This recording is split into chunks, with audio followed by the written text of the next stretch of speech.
Subscribe now and press the bell icon.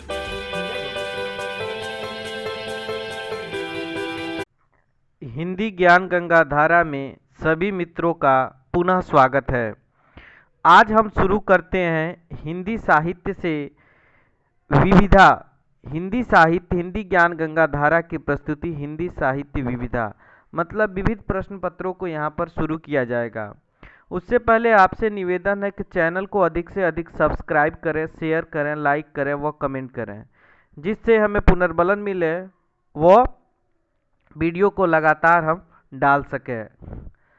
तो channel को अधिक से अधिक सब्सक्राइब जरूर करें। और आप लोगों से एक निवेदन है कि इस महामारी कोरोना महामारी में घर पर ही बने रहें, बिना ज़रूरत के इधर उधर ना जाएं। आपसे आपका परिवार है, आप सुरक्षित हैं मतलब परिवार सुरक्षित है, परिवार सुरक्षित है मतलब देश सुरक्षित है। तो कोरोना की इस महामारी में देश को सुरक्षित के लिए ज़रूर बताएं और अपने घर पर ही बने रहें, बाहर की चीज़ों को ना खाएं, क्योंकि लगातार संख्या बढ़ती चली जा रही है। तो इन सब बातों से हटकर हम शुरू करते हैं तुरंत अपने विविधा प्रश्न उत्तरी को, और आप अपने ज्ञान को इसमें देखिए कि आपका ज्ञान किस स्तर तक है। तो आइए देखते हैं पहला प्रश्न। जैनेन्द्र को मानव जीवन दर्शन का सबसे बड़ा कहानीकार किसने कहा है? जैनेन्द्र को मानव जीवन का सबसे बड़ा कहानीकार किसने कहा है? तो ये कहा गया है डॉक्टर लक्ष्मी नारायण लाल जी के द्वारा। ध्यान से देखिएगा, वीडियो स्किप मत करिएगा। जैनेन्द्र को मानव जीवन का सबसे बड़ा कहानीकार किसने कहा? लक्ष्मी नारायण लाल जी ने। 15 क्वेश्चन है, 15 क्वेश्चन में आप अपने ज्ञान को देखिए। बंगला कहानी शैली समा बेगम का हिंदी रूपांतरण किसने किया है?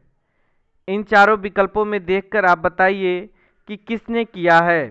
तो बंगला कहानी शैली समा बेगम का हिंदी रूपांतरण क्या है? तो ये हिंदी रूपांतरण है दुखवा में कास्तो कहूँ मोरो सजनी। ये बंगला कहानी शैली समा बेगम का हिंदी रूपांतरण है, और इसका हिंदी रूपांतरण किसने किया आप कमेंट बॉक्स में ज़रूर बताएं।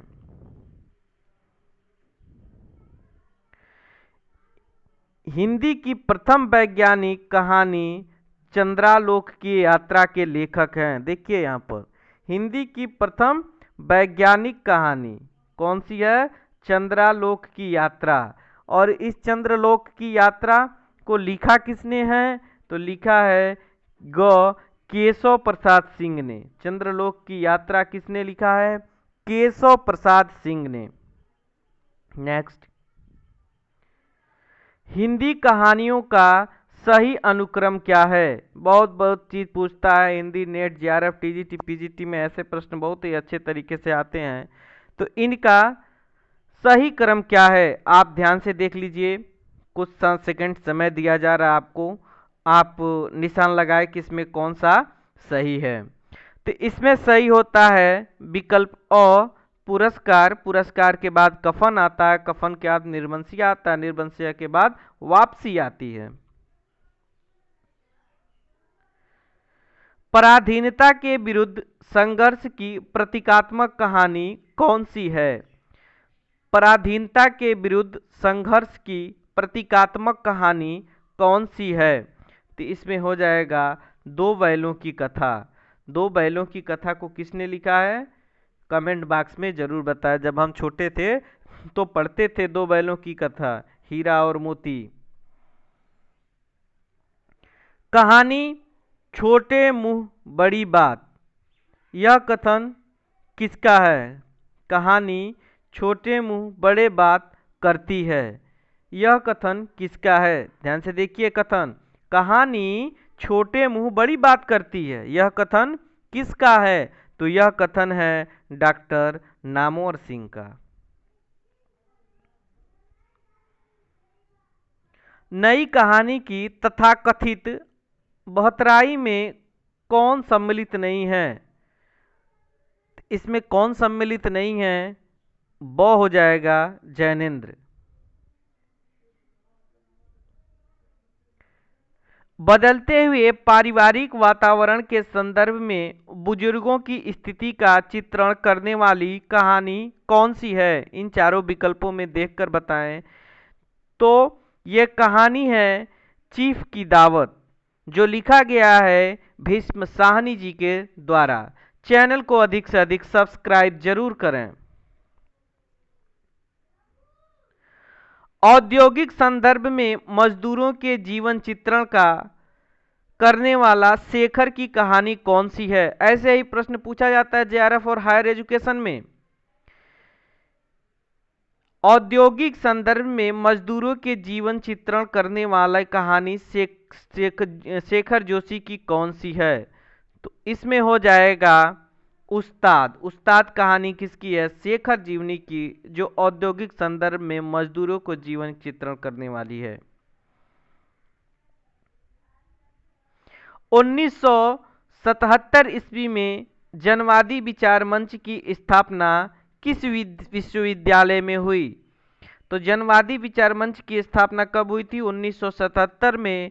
किस विश्वविद्यालय में हुई? तो विकल्प द सही होता है, दिल्ली विश्वविद्यालय में। धरती अब भी घूम रही है, यह रचना किसकी है?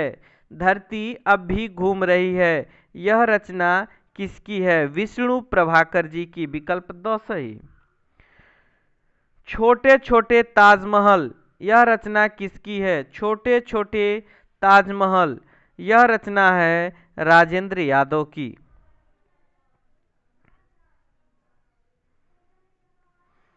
कौन सा युग्म संगत है?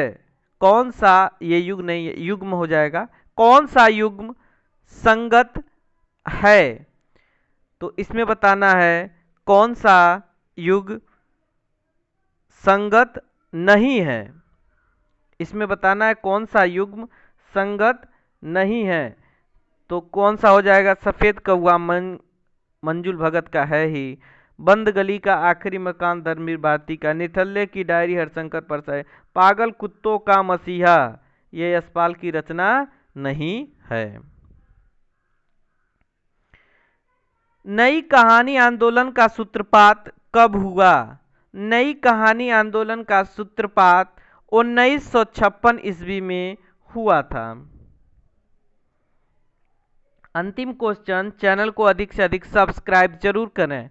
नई कहानी की विशेष उपलब्धि किस क्षेत्र में रही है? तो नई कहानी की उपलब्धि बदलते सामाजिक पारिवारिक रिश्तों के चित्रण में रही है। विकल्प असही। बदलते सामाजिक पारिवारिक रिश्तों के चित्रण में रही है। चैनल को अधिक से अधिक सब्सक्राइब जरूर करें।